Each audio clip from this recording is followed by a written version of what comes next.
Muy buenas tardes, tengan todos ustedes. Gracias por estar aquí con nosotros en esta transmisión. Este domingo quiero agradecerles a todos ustedes que están conectando. Gracias por su tiempo. Y bueno, quiero mandarle un saludo a todos los jóvenes de la Iglesia Bautista Montesión. Y bueno, gracias por estar aquí al pendiente de lo que está pasando en nuestra página. Y espero el día de hoy poder ser de bendición para cada uno de ustedes. Y bueno, estoy viendo aquí que algunos ya están conectando. Brandon, ya se conectó Brandon. Saludos a Daniel Reyes, a Julio César.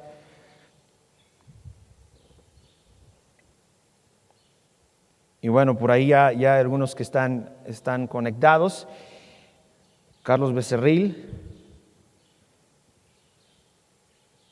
Dios te bendiga, Carlos, gracias por conectarse. Está un poquito lento el internet, esperemos que no podamos tener muchas fallas en la transmisión, pero gracias por estar aquí una vez más. Y bueno, si tú conoces a algún joven de la Iglesia Bautista Montesión, ayúdanos por favor a poner en los comentarios su nombre. De esa manera pues no pueden perder el servicio de esta tarde. Y bueno, vamos a estar el día de hoy hablando de un tema que por ahí el día del viernes, si no me equivoco, estuve hablando en un en vivo acerca del tema que íbamos a tratar el día de hoy, y espero que pueda ser de bendición para cada uno de ustedes. El tema será no te arrodilles ante el Dios del miedo, y espero que pueda ser de bendición para ustedes esta tarde. Y bueno, saludos a hermana Reina, ya está conectada, a Wendy, a Natalie, a Luz Clarita, también está Marlene, está conectada. Gracias por conectarse a este servicio en vivo. Bueno, vamos a ir a la palabra de Dios en este momento. Vamos al libro de Mateo capítulo 16. Vamos a estar leyendo Mateo capítulo 16 y vamos a estar leyendo del versículo 13 hasta el versículo 20. Mateo capítulo 16, del versículo 13 hasta el 20. Dice así la palabra de Dios, y tú me puedes seguir ahí en tu Biblia. Nada más quiero que me acompañes viendo estos versículos. Voy a hacer unas pausas nada más para remarcar un poco donde queremos dejar más que nada en claro para que podamos encajar el tema de este mensaje. Y bueno, si están ahí ya, es Mateo capítulo 16, versículo 13, dice así: viniendo Jesús a la región de Cesarea de Filipo, preguntó a sus discípulos diciendo: ¿quién dicen los hombres que es el Hijo del Hombre? Ellos dijeron, unos Juan el Bautista, otros Elías y otros Jeremías o alguno de los profetas. Y él les dijo: ¿y vosotros, quién decís que soy yo? Respondiendo Simón Pedro dijo: tú eres el Cristo, el Hijo del Dios viviente. Y bueno, quiero enfocarme a esos pasajes para poder poner la introducción del mensaje, y después vamos hasta el versículo 20. Vamos a orar para pedirle a Dios que bendiga este culto y que bendiga todo lo que vamos a decir, y bueno, que pueda ser de edificación, de bendición y de salvación para alguien que no tenga a Jesús como su Salvador el día de hoy. Gracias te damos, Padre, por este hermoso domingo que nos concedes estar aquí en tu casa. Gracias por darnos la oportunidad de tener estos medios para podernos comunicar, y que tu palabra pueda fluir, Señor, a través de todo México, todo Latinoamérica y todas las partes del mundo, Señor, donde se pueda escuchar tu palabra en diferentes idiomas. Gracias por darnos la oportunidad de podernos comunicar y poder, Señor, llevar el mensaje, un mensaje que es de esperanza, un mensaje que es de victoria, un mensaje, Señor, que nos trae paz en medio de las tormentas. Y te pedimos ahora que tú bendigas, Señor, todo lo que vamos a decir. Usa estos labios, Señor, para poder hablar, Señor, lo que se tenga que decir. Que seas tú, Padre Santo, el que hable a través de mi boca. Usa a este inútil siervo. Y si hay alguien aquí escuchando este mensaje que no tenga el regalo de la vida eterna, que no pueda acabar el día de hoy sin que haga lo que tú nos has pedido, Señor, simplemente creer con nuestro corazón, confesar con nuestra boca, y Señor, que haya arrepentimiento sincero de lo que nosotros hemos hecho y que te necesitamos como nuestro Salvador. Gracias por tu palabra. Ayúdanos por favor ahora a enfocarnos y a sentarnos, Señor, alrededor de ti. En tu nombre te lo pedimos todo esto. Amén. Muy bien, jóvenes, había estado anunciando acerca de este tema, y este tema es un tema que la verdad a mí me llamó muchísimo la atención cuando empecé a leer el capítulo 16 de Mateo, porque habla acerca de una ciudad en específico, y esta ciudad en específico es Cesarea de Filipo. Si podemos empezar a leer la palabra de Dios desde los primeros capítulos del libro de Mateo, pues vamos a encontrar cómo se va desarrollando la historia y cómo Dios llama a sus discípulos y los manda a que lo sigan. Les dice, sígueme, y ellos van en pos de Jesucristo. Para este tiempo, Jesucristo se encuentra yendo de lugar en lugar, está enseñando en diferentes ciudades, está sanando en diferentes lugares, está alimentando, de hecho, a cientos de miles de personas que tenían hambre, que lo iban a escuchar. Y para este momento, los discípulos ya habían visto cosas diferentes, que este maestro, que este Jesús que la gente veía, tenía algo en particular y algo muy diferente que lo que otros maestros, incluso de la ley, tenían. De pronto vemos ahí que Jesús se encuentra con sus discípulos yendo hacia este lugar y dice la Biblia en el versículo 13, viniendo Jesús a la región de Cesarea de Filipo, parece como que Jesús pausa ahí un poco y se sienta con sus discípulos para hablar con ellos y les hace esta pregunta importante. Les dice, ¿quién dicen los hombres que es el Hijo del Hombre? Le empiezan a preguntar, ¿verdad? Jesús les pregunta a sus discípulos, ¿qué es lo que la gente dice que es el Hijo del Hombre? Cuando la gente me ve, cuando la gente me observa, ¿qué es lo que ellos dicen? ¿Quién yo soy? Y comienzan, ¿verdad? Sus discípulos ahí a decirle, bueno, algunos dicen que tú eres Juan el Bautista, otros dicen que eres Elías, otros dicen que eres Jeremías, y otros dicen que eres algún otro profeta. Y bueno, después de esa pregunta, dice la Biblia que Jesús les vuelve a preguntar, pero ahora a ellos dice, ¿y vosotros quién decís que soy yo? Me llama muchísimo la atención que Jesús tuvo que parar tal vez en esa ciudad de Cesarea de Filipo. Yo no sé exactamente el lugar donde Jesús se paró y estuvo hablando con ellos, haciéndoles estas preguntas, pero viendo un poquito la historia o el contexto histórico de lo que está hablando este capítulo, podemos ver que en esta ciudad de Cesarea de Filipo era algo interesante, ya que en esta ciudad se dice, si tú lees la historia secular y investigas, indagas en libros de historia, te vas a dar cuenta que esta ciudad de Cesarea de Filipo tenía cierta historia. Unos cuantos siglos antes de que Jesucristo viniera a este mundo, Alejandro el Grande, Alejandro el Magno, había conquistado la mayoría de los territorios que se encontraban ahí del mundo conocido, y a través de su conquista y de todo lo que estaba haciendo, conquistó toda el área donde se encontraba el pueblo de Israel, incluyendo esta ciudad llamada Cesarea de Filipo. Por causa de que había mucha influencia griega en esos lugares, en esos siglos antes de que Cristo viniese, había muchísima gente que tenía varias divinidades y creían varios dioses de diferentes maneras, de diferentes formas, de diferentes aspectos. Y la historia dice que incluso la mitología griega, si tú estudias la mitología griega, te vas a dar cuenta que había diferentes divinidades. Por ejemplo, el dios Zeus, y había el dios Hermes, y diferentes diosas también la mitología griega relata en los historiadores. Pero nos vamos a dar cuenta que esto de la mitología griega era algo muy fuerte, era una cultura muy fuerte en los años antes de que Jesucristo naciese. Los griegos tenían estas divinidades y las adoraban y las veneraban y les rendían culto. De hecho, bueno, no sé si ustedes estén enterados, pero yo creo que sí. Había ciertos personajes que se creía que eran mitad dioses y mitad humanos. Por ejemplo, Hércules es uno de ellos, ¿verdad? De la mitología griega. Se habla mucho acerca de este hombre que tenía poderes supernaturales, como si fuera un dios, y tenía un cuerpo humano. Y bueno, se habla, por ejemplo, Aquiles, también era uno de la mitología griega, y así podemos mencionar varios. Pero en particular me llamó mucho la atención que en esta área donde estaba Cesarea de Filipo había una divinidad que se adoraba todavía, incluso después de que los romanos conquistaron estos países o esta área de tierra. Aproximadamente en el 64, 65, no recuerdo bien el número, antes de que naciera Cristo, los romanos conquistan este lugar y después lo llaman Cesarea de Filipo en honor a los Césares. Y bueno, cuando ellos comienzan ahí a gobernar a través de todo lo que estaba pasando en Cesarea de Filipo, los mismos romanos también comenzaron a construir ciertos templos en este lugar, donde tal vez Jesús estaba observando los templos que el mismo imperio romano había levantado en honor a los Césares. Y bueno, la Biblia nos dice que en este lugar Jesús se para y comienza a decirles qué es lo que la gente cree que yo soy. En ese lugar de Cesarea de Filipo hay algo muy interesante. Voy a leer rápidamente una como información acerca de qué era Cesarea de Filipo. Cesarea de Filipo también era conocida como Balgad o Banías o Vanillas o Banyas o Varías.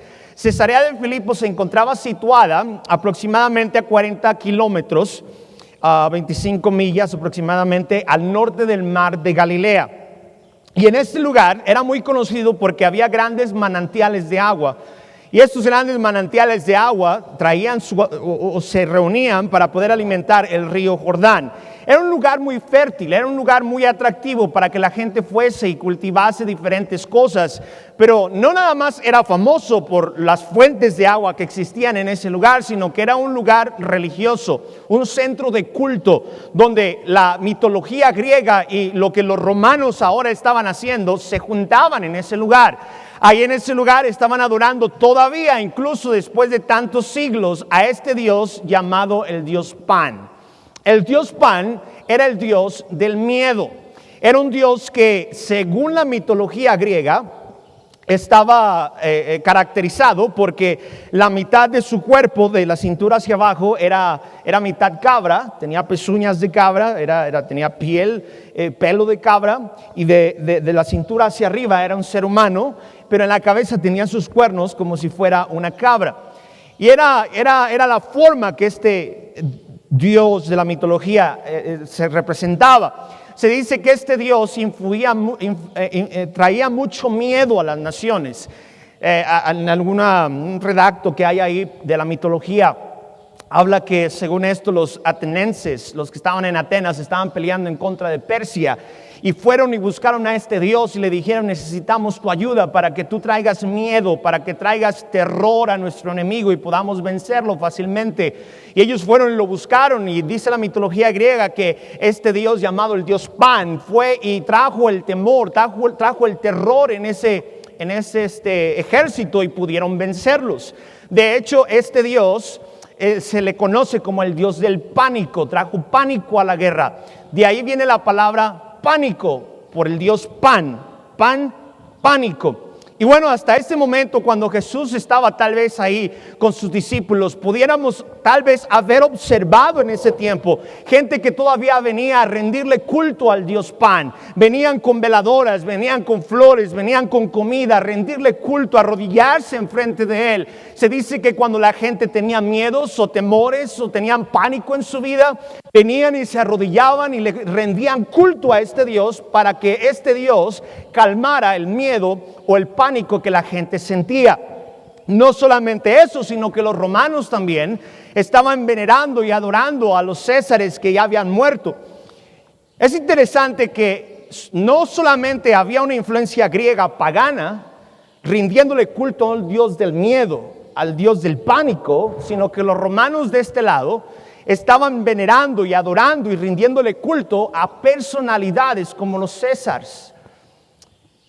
Yo no sabía esto, pero me acabo de dar cuenta hace unos días que nuestro calendario, el calendario que nosotros ocupamos anteriormente, en el año, no recuerdo exactamente el año 45, 46 antes de Cristo, fue cambiado. Nuestro calendario solamente tenía 10 meses, era todo lo que tenía. Después de que el Imperio Romano conquista especialmente toda esta zona donde se encontraba Cesarea de Filipo, ellos hacen un cambio al calendario. Y en honor a los Césares, a Julio César y ahora Augusto César, ellos incluyen un mes más a nuestro calendario. Es por eso que tenemos en nuestro calendario el mes de julio y el mes de agosto, en honor a César, a Julio César, y en honor a César, a Augusto. Entonces eso se integró, nada más para que nos demos una idea, cómo la gente estaba venerando y adorando y literalmente estaban tan emocionados y tan deslumbrados por las personalidades, los gobernantes que estaban en aquella época. Por eso nuestro calendario, si tú te fijas, después de agosto sigue septiembre. Septiembre debería de ser el mes séptimo de nuestro calendario, pero ahora septiembre es el mes 9 en nuestro calendario. El mes de octubre debería de ser el mes 8 y es el mes 10. Y luego noviembre debería ser el 9 y ahora es el 10, el 11, ¿verdad? Y luego el diciembre debería ser el 10º y ahora es el 12. Por eso, nada más quiero hablar de esto porque quiero darles a entender esto, jóvenes. En ese tiempo de la historia, cuando Jesús estaba ahí con sus discípulos, la gente estaba tan desenfocada en quién era Jesucristo y lo ignoraban como si fuera simplemente otro profeta o alguien que simplemente vino a predicar otro mensaje.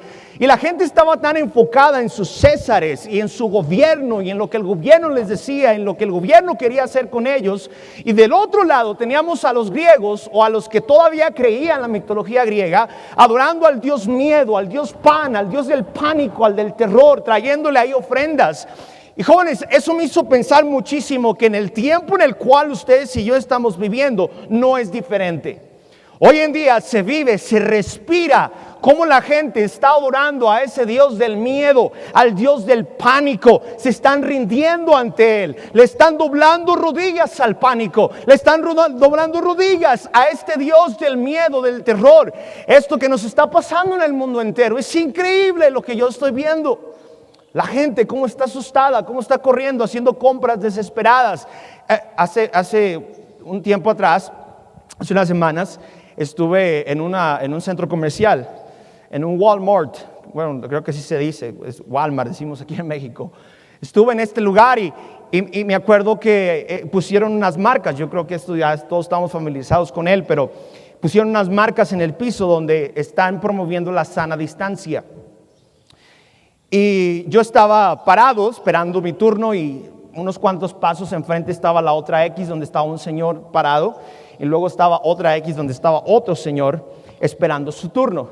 Mientras que yo estaba ahí esperando que la cajera se desocupara, de pronto el señor que estaba enfrente de mí dio como 2-3 pasos para poder agarrar unos chicles. Y el que estaba enfrente de él volteó y le dijo: ¿qué te pasa? ¿Qué no ves que me puedes contagiar el virus? Tienes que guardar tu distancia. Y se empezaron a pelear. Empezaron a agarrarse a golpes adentro de la tienda. Acabaron los dos casi dándose un beso en el suelo. Qué ridículo esto.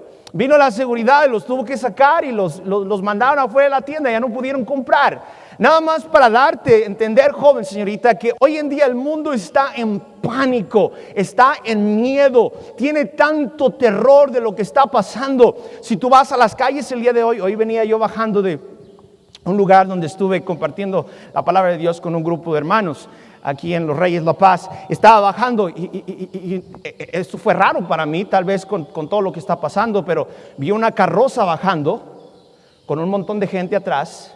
Y después, como unas 5 cuadras, vi otra carroza con otro grupo de personas. Se respira la muerte.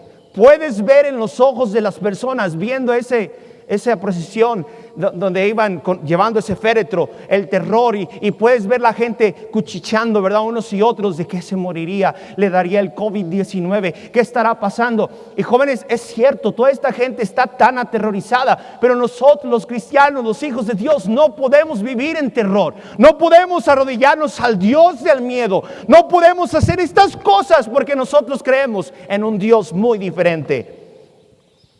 Del otro lado, tenemos a los que están idolatrando a los gobiernos. Tenemos a los que piensan que su Mesías, su salvación viene de algún palacio de gobierno o de alguna personalidad en el mundo. Y sabes, esto está preparándose porque el mundo un día, tarde que temprano, va a aceptar a un líder que traiga el control universal o el orden mundial, y todos van a aceptar, aquellos que se queden en este lugar para aceptar estas cosas. Nosotros ya no sabremos de ir a la presencia de Dios, pero esto es un ensayo nada más y nos da o nos deja saber que lo que Jesús estaba tal vez viendo en ese tiempo no es muy diferente que lo que estamos viendo el día de hoy. Hay gente que lo que dice el gobierno, eso se va a hacer.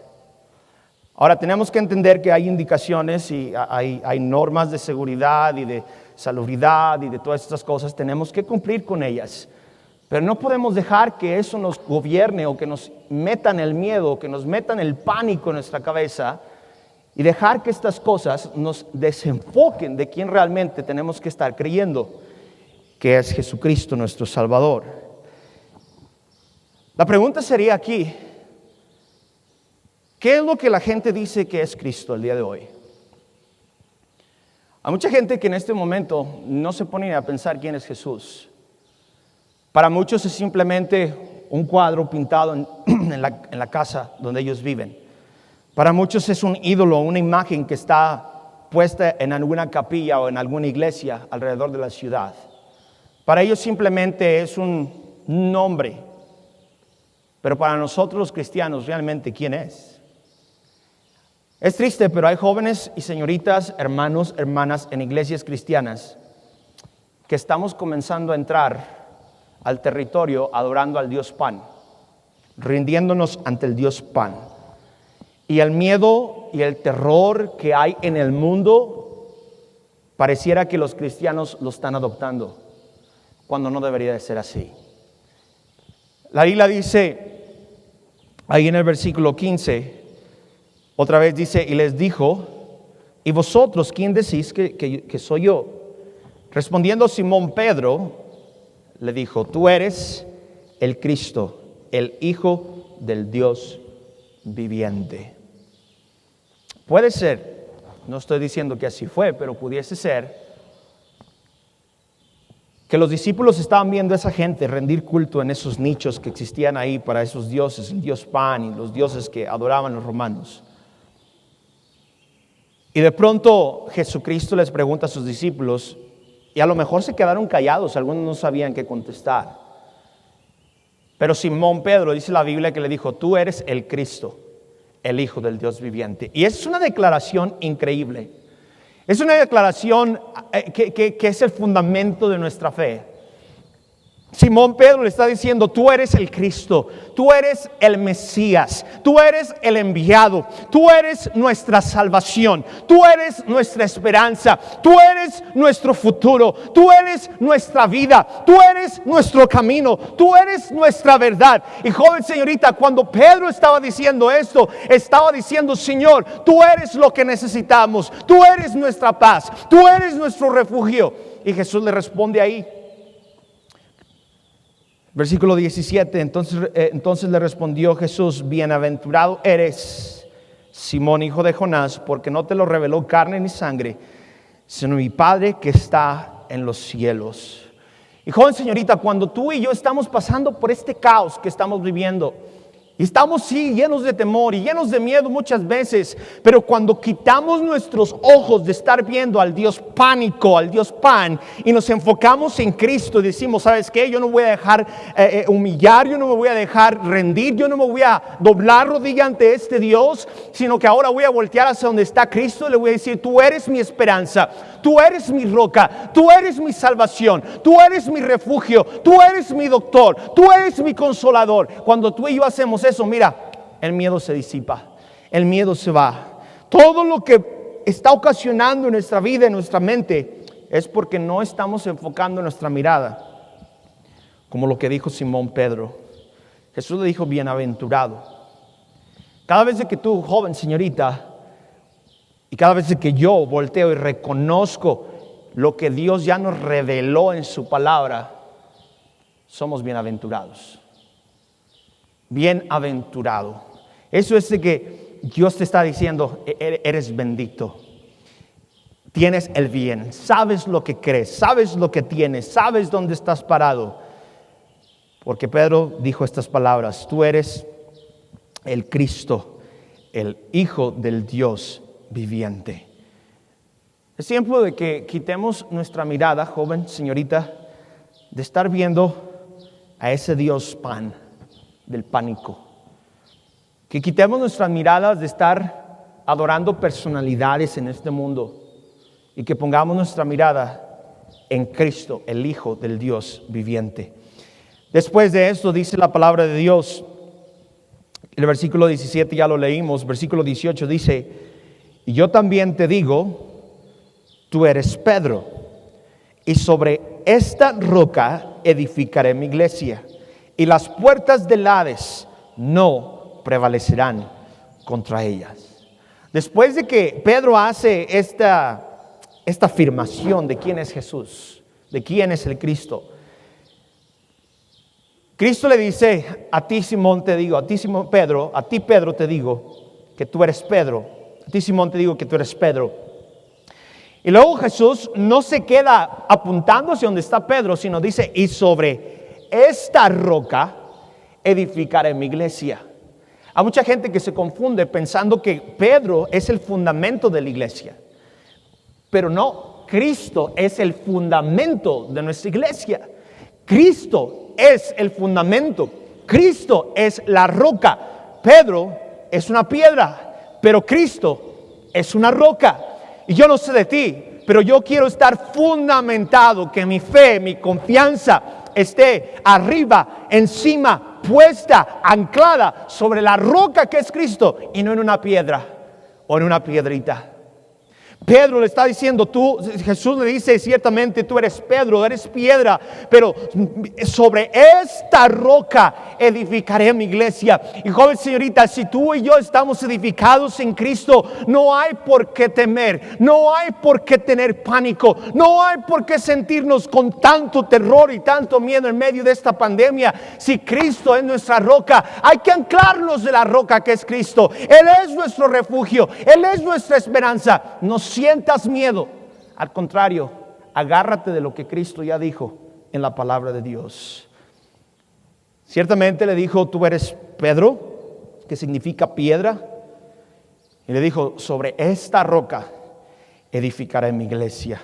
Gloria a Dios, que nuestra iglesia no está edificada en una personalidad, no está edificada en un gobierno o en una religión. Está basada, anclada, construida en la roca que es Cristo Jesús. Ahí es donde nuestra fe y nuestra iglesia está anclada. Ahora, no solamente le dice eso a Pedro, sino que sigue hablando Jesús y le dice: tú eres Pedro, y sobre esta roca edificaré mi iglesia, hablando de Jesús el mismo. Y luego dice: y las puertas del Hades no prevalecerán contra ella. Es interesante que ahí en este lugar, en Panías, en este lugar de Cesarea de Filipo, donde se encontraba el nicho donde estaba la estatua del dios Pan, a un lado había una como puerta, un tipo cueva en ese lugar. Y la gente lo había nombrado las puertas del infierno. Se dice que cuando la gente iba a adorar a su dios Pan, a su dios miedo, ellos iban llenos de temores. Y cuando la gente pasaba por ahí, se sentía algo raro al pasar por ese lugar. Se sentían con miedo, es más o menos como cuando yo estaba más joven, no sé, tenía unos 14, 15 años de edad. Todavía a veces nos pasa, no estamos pensando a veces bien, y tú vas a un panteón y te sientes raro. Entras y volteas para un lado y volteas para el otro, y ahí van las amigas, ¿verdad? Ahí agarradas del brazo: no me sueltes. Y ahí van los muchachos, según bien valientes, y hay unos sonsos que se ponen a brincar arriba de las tumbas, y gente se ha caído adentro de las tumbas. Pero me acuerdo que una ocasión fui a un funeral y nos quedamos adentro del panteón un poquito más tarde, y nos cerraron las puertas del panteón. Llegamos a la puerta y la puerta estaba cerrada, ya se había ido el panteonero, ya estaba bajando el sol y habían cerrado y pusieron el candado ahí. Tuvimos que esperar hasta que vinieran y nos quitaran el candado y pudiéramos salir.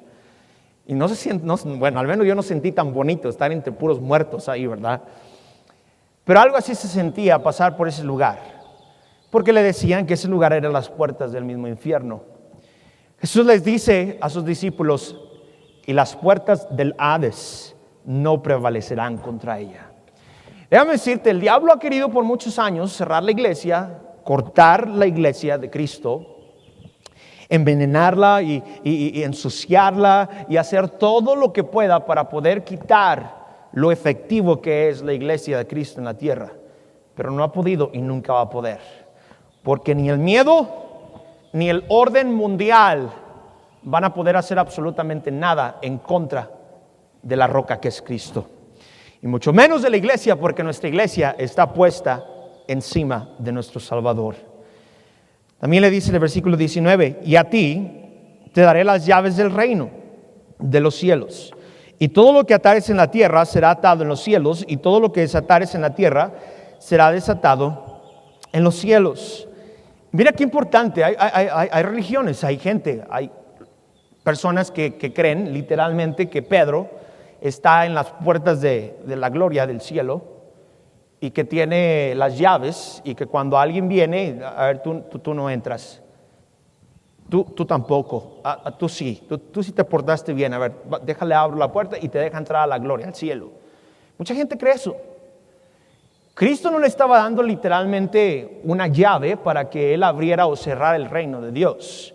Lo que le estaba dando era el conocimiento de la palabra de Dios, que es el evangelio de Cristo Jesús. Le dijo, a ti, Pedro, te doy la llave del reino. Y sabes, lo que abre el reino de Dios es el evangelio de Cristo Jesús. El evangelio que tú y yo un día escuchamos y recibimos en nuestro corazón. Eso es lo que abre las puertas del cielo. Cristo dijo, yo soy la puerta y el que por mí entrare será salvo. Pero lo que abre la puerta para poder entrar al cielo es el evangelio de Cristo Jesús. Es el conocimiento de la verdad. Conoceréis la verdad y la verdad os hará libres. La Biblia nos dice que este libro, este precioso libro que tú y yo tenemos contiene la llave que nos permite poder entrar a la gloria de Dios. Jesús, capítulos más adelante, se encuentra con unos cuantos fariseos. Y usted sabe, los fariseos siempre estaban tratando de sobresalir y les gustaba que los vieran y les gustaba que los observaran y vieran todo lo que estaban haciendo ellos en su vida, y se creían muy conocedores de la ley y que cumplían todos los mandamientos y bueno, esas cosas. En el capítulo 23 y el versículo 13 de Mateo les dice Jesús, dice, mas hay de vosotros, escribas y fariseos, hipócritas, porque cerráis el reino de los cielos delante de los hombres, pues ni entráis vosotros, ni dejáis entrar a los que están entrando. Ellos creían que conocían todo lo que la ley tenía. Y ellos menospreciaban a los que no conocían de la ley.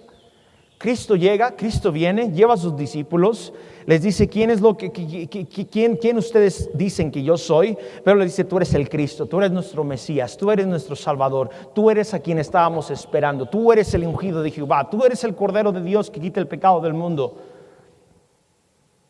Y le dice, ese es el evangelio, que el Mesías ha venido a este mundo, va a ir a la cruz del Calvario, va a ser sepultado y al tercer día resucitado para dar vida eterna a cualquiera que se acerca a Él. Y jóvenes, qué bendición que nosotros tenemos nuestro fundamento, nuestra fe, no en el Dios Pan, no en personalidades terrenales, como los romanos lo hacían, sino en la palabra de Dios, que es Cristo. Quiero darte rápidamente, me quedan 8 minutos, rápidamente quiero darte 3 cosas por las cuales Cristo es nuestra roca. ¿Por qué Cristo es nuestra roca? Vayan rápidamente al libro de Éxodo. Libro de Éxodo, vamos a leer en el capítulo 32, Éxodo 32. Y vamos a leer el versículo 18, Éxodo 32.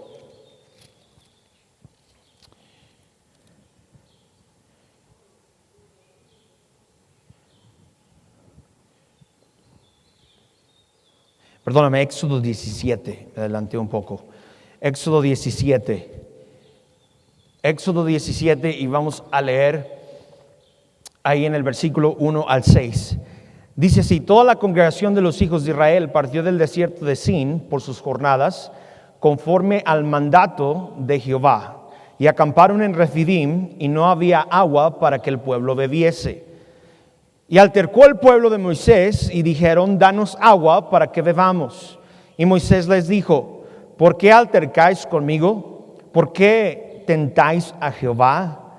Así que el pueblo tuvo allí sed y murmuró contra Moisés y dijo, ¿por qué nos hiciste subir de Egipto para matarnos de sed a nosotros y a nuestros hijos y a nuestros ganados? Entonces clamó Moisés a Jehová diciendo, ¿qué haré con este pueblo? y de aquí a un poco me apedrearán.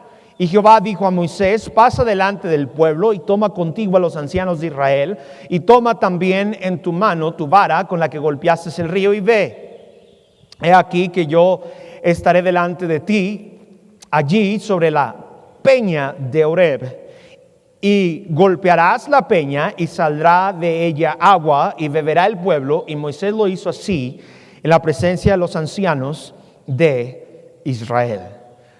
Primeramente quiero decirte, joven, que ¿por qué Cristo es nuestra roca? ¿Por qué no una piedra, sino Cristo que es la roca?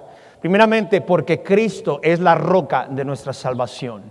Cristo es la roca de nuestra salvación.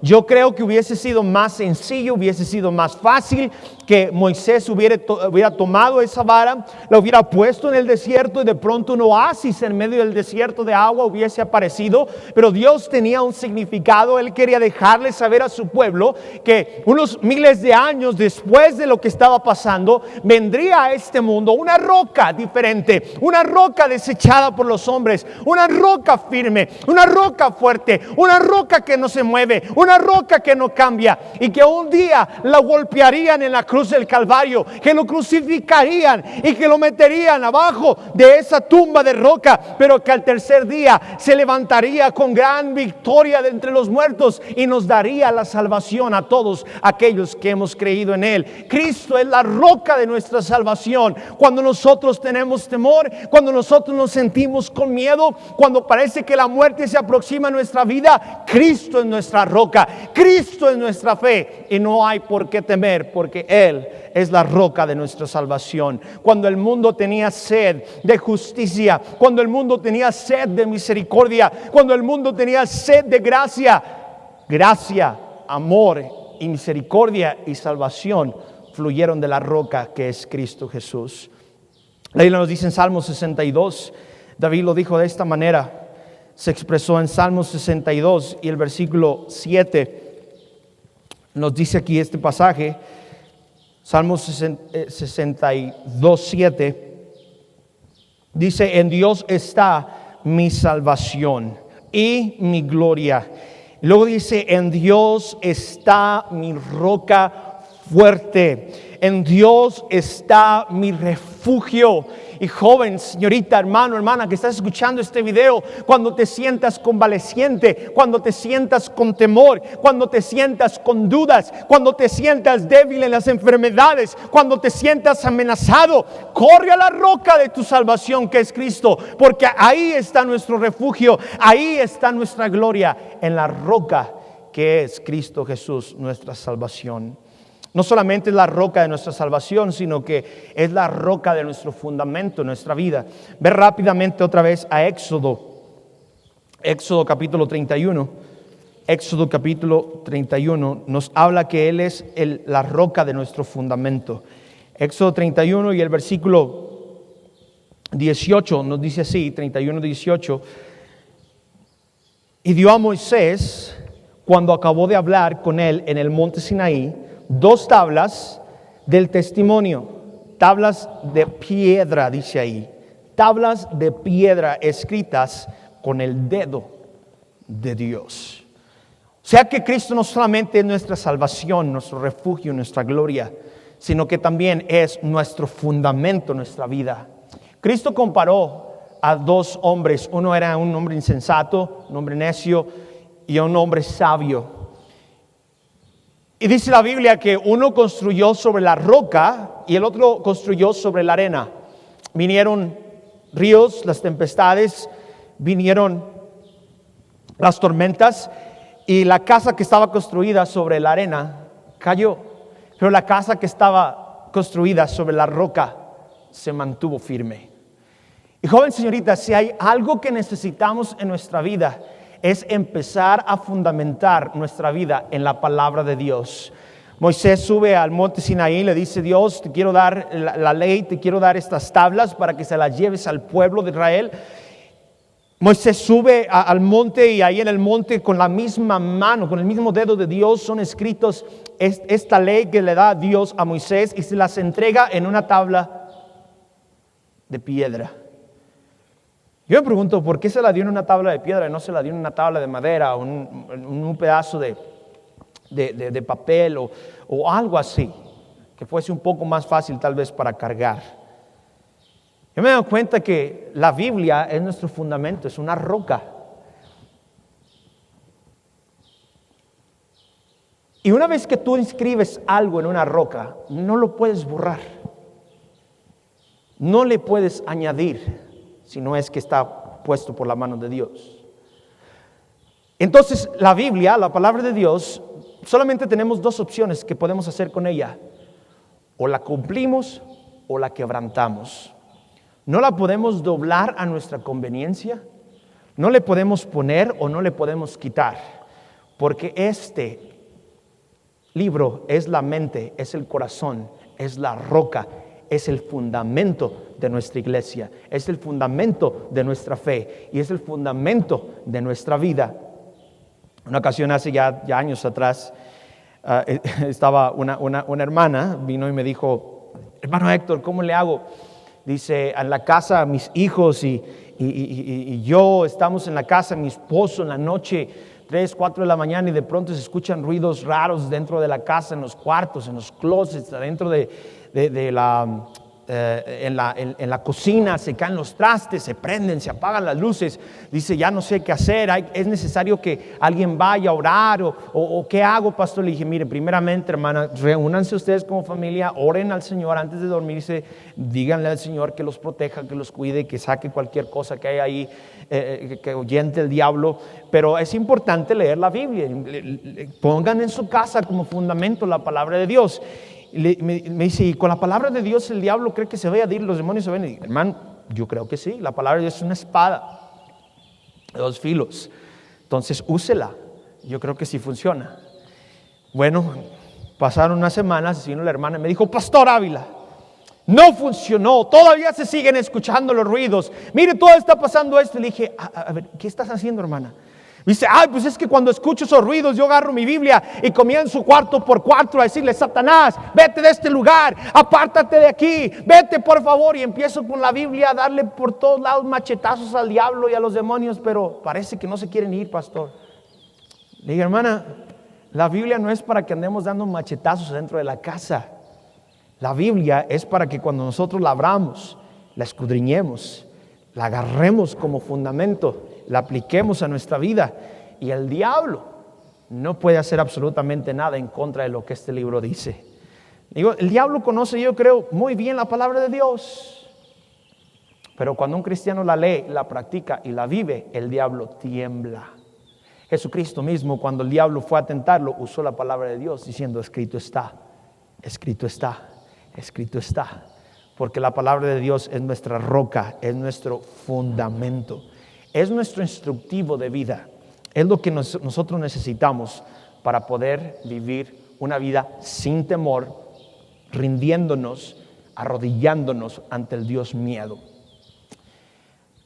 Aparte de eso, la Biblia es como el fundamento de nuestra vida. Cuando uno va creciendo desde niño, por eso es importante que uno desde niño aprenda la palabra de Dios, lea la palabra de Dios, practique la palabra de Dios, porque es un fundamento. Cuando tú llegas a ser joven, las tentaciones vienen y las pruebas vienen y las cosas vienen a tu vida, no batallas tanto como aquel que nunca ha leído o nunca ha practicado la Biblia. Ahora, hay momentos donde uno, si se aparta del fundamento, puede tambalear incluso de la misma fe que tú tienes. Pero la Biblia es como un manual de construcción. Es un manual que tú y yo necesitamos leer para saber cómo ser buenos hijos, cómo ser buenos padres, cómo ser buenos esposos. Nos enseña cómo nosotros podemos ser buenos hermanos en Cristo. Te da instrucción, nos da instrucción de cómo ser en todo nos da instrucción. Te enseña a ser buen esposo, buena esposa, buena hija, buen hijo, buena suegra. Bueno, ahí no sé si hay mucha esperanza, ¿verdad? Pero siempre la Biblia es como un manual que nos enseña.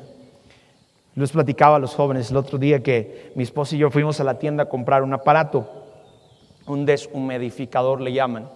Estos deshumidificadores lo que hacen, toman toda la humedad que hay dentro de una casa o algún lugar y lo hacen agua.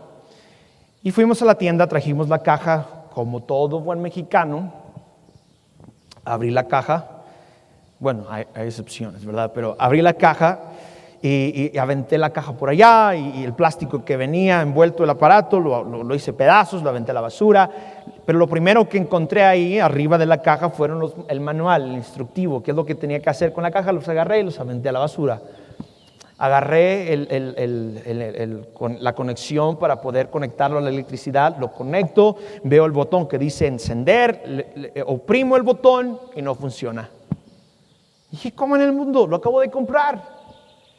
Mi esposa estaba al otro lado del cuarto, nada más observándome a ver qué estaba yo haciendo. Y lo que se me ocurrió hacer, y lo que típicamente nos gusta hacer, le di una patada. No a mi esposa, al aparato. Le di una patada al aparato y no funcionó.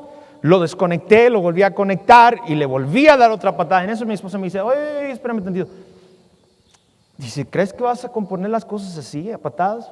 Le dije, pues muchas cosas las he compuesto así. Me dice, ¿no crees que en el instructivo vienen algunas instrucciones que tú tienes que seguir para poderlo arrancar? Y me tuve que tragar mi orgullo, ¿verdad? Y dije, bueno, es que yo nunca he usado un instructivo para hacer nada. Normalmente cuando compro un aparato lo agarro, lo ensamblo y a veces mal, pero lo haces. Pero tuve que ir a la basura y levanté la tapa de la basura, agarré el instructivo, le tuve que quitar los frijoles, los chiles que ya se le han embarrado ahí y comencé a leer. Número 1, abra la caja con cuidado. Número 2, quite la envoltura. Número 3, abra la bandeja. Número 3, no conecte el aparato. Yo dije, ok. Dice, abra la bandeja que está abajo, en la parte inferior del aparato, y abrí la bandeja. Número 4, quite el plástico que está cubriendo el sensor de encendido. Quite el plástico, puse la bandeja, lo conecté a la luz, y tarán, encendió. Mi esposa se me quedó viendo, y vinieron las palabras que ningún hombre nos gusta escuchar. Te lo dije. Le dije, cierto, debí haberlo leído. Pude haber agarrado a patadas ese aparato y nunca hubiese funcionado si yo no hubiera visto el manual. Joven señorita, todo lo que está pasando en tu vida, tu relación que tú tienes, tu noviazgo, tu trabajo, tus estudios, tu relación con tus padres, tal vez no está funcionando y lo quieres arreglar a patadas y a trancazos y con ofensas, cuando todo está aquí. Porque esta es nuestra roca. Y por último, jóvenes, rápidamente vayan ahí al libro de Éxodo, una vez más, último versículo, y me pasé 3 minutos ya, pero Éxodo, por favor, capítulo 33 y el versículo 18. Éxodo 33, 18. Dice así. Él entonces dijo, Moisés hablando con Dios, te ruego que me muestres tu gloria. Y él respondió, yo haré pasar todo mi bien delante de tu rostro y proclamaré el nombre de Jehová delante de ti y tendré misericordia del que tendré misericordia y seré clemente para con el que seré clemente. Dijo, mas no podrás ver mi rostro porque no me verá hombre y vivirá. Y dijo aún Jehová, he aquí un lugar junto a mí y tú estarás sobre la peña. Y cuando pase mi gloria, yo te pondré en una hendidura de la peña y te cubriré con mi mano hasta que haya pasado. Después apartaré mi mano y verás mis espaldas, mas no me verás mi rostro. Mira qué cosa estaba pidiendo Moisés. Señor, muéstrame tu gloria. Dios le dijo, Moisés, no puedes ver mi gloria porque no me ha visto hombre y ha vivido. Pero aquí a un lado de mí hay una peña, hay una roca. Y te vas a meter en esa hendidura y yo voy a poner mi mano y voy a pasar enfrente de ti. Cuando haya pasado la quitaré para que veas mis espaldas. Pero voy a hacer pasar todo mi bien y mi misericordia enfrente de ti. Eso me recuerda a lo que dijo David cuando dijo, el bien y la misericordia me seguirán todos los días de mi vida. Y en la casa de Jehová moraré por largos días. Si tú quieres ver el bien y la misericordia de Dios en estos tiempos de pandemia, en estos tiempos de miedo, de pánico, No te arrodilles ante el Dios pánico, ante el Dios miedo, ante el Dios pan. No te arrodilles ante las personalidades que este mundo levanta y exalta. Arrodillémonos y escondámonos en la roca que es Cristo. Si tú te escondes en Cristo, el mal puede pasar, pero mientras que la mano de Dios te muestre su gloria, ¿y sabes dónde Dios te va a mostrar su gloria? En su palabra, en su iglesia, a través de escuchar la palabra de Dios. Yo no sé si estés desanimado, si estés triste, tal vez estoy hablándole a alguien que tiene un familiar enfermo. Pero déjame decirte algo, esto del COVID-19 nos pudiera dar a todos, Hermano Héctor, ¿no tienes miedo si te da a ti? La verdad me va a dar tristeza si es que tengo que dejar este mundo, dejar a mis hijos, dejar a mi esposa, pero no tengo miedo de lo que viene, porque ni las puertas del infierno, ni las puertas de la muerte, ni las puertas del Hades pueden prevalecer en contra de la roca que es Cristo. Mi confianza, mi fe, mi esperanza, mi refugio está en Jesús. Y mientras que yo le diga, tú eres el Cristo, el Hijo del Dios viviente, mi confianza va a estar anclada en Él. Para ti, ¿quién es Cristo en esta tarde? Si estás en este momento escuchando y tú no tienes la seguridad que si llegas a morir, a lo mejor tú dices, si yo me muero, estoy arrodillado ante el Dios pánico. ¿Qué hago, pastor? ¿Qué hago, hermano Héctor? Lo único que tienes que hacer es creer en el Señor Jesucristo. Confiesa tus pecados, reconoce que estás perdido, reconoce que tienes miedo, reconoce que vas al infierno y acepta a Jesús como tu Salvador y Él te puede perdonar. Vamos a orar. Señor, gracias por este día, gracias por ser tan bueno. Bendice por favor lo que se acaba de hablar, lo que se acaba de decir. No nos permita, Señor, a nosotros los cristianos arrodillarnos, rendir culto a un Dios llamado Dios miedo, pánico, terror. No permitas que nuestra mirada, nuestro enfoque se vaya tras lo que la política, el orden mundial y lo que está pasando el día de hoy en el mundo nos desenfoque de poder voltear y decir como Pedro dijo, tú eres Cristo, el Hijo del Dios viviente. Gracias, Padre, por ser tan bueno, gracias por simplemente amarnos tanto y a pesar de que estamos en este mundo de pruebas, de necesidades, de enfermedades, todavía podemos anclar nuestra fe de la roca que eres tú. En tu nombre te lo pedimos todo esto. Amén.